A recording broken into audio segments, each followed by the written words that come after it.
আজকে এই হাঙ্কের একটা স্পকেটের অয়েল সিল লাগা দেখাবো কিভাবে লাগাইতে হয়।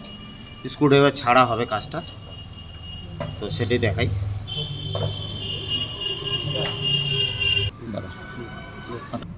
তো অয়েল সিল লাগাইতে গেলে এই যে এই স্প্রিংটা উল্টায় যায় অনেক সময়, এইভাবে লাগাইতে গেলে তো এই যে ঘাটগুলোর জন্য অসুবিধা হয় লাগাইতে। তো আমি এইটা দেখাবো কিভাবে শর্টকাটে লাগানো যায়।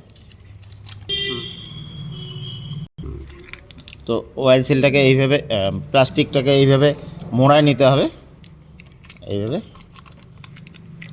মোড়ায় নিয়ে এই অয়েল সিলটাকে এই যে এখান থেকে ঢুকাই দিতে হবে।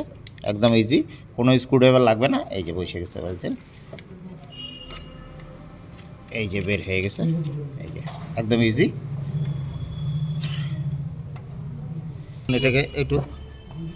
এটাকে একটু সেম করে দিব।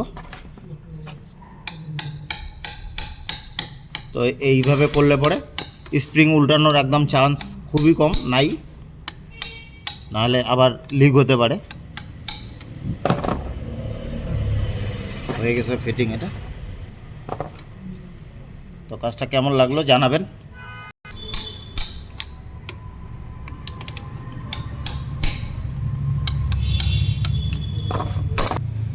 আমাদের এটা হয়ে গেল ফিটিং একদম।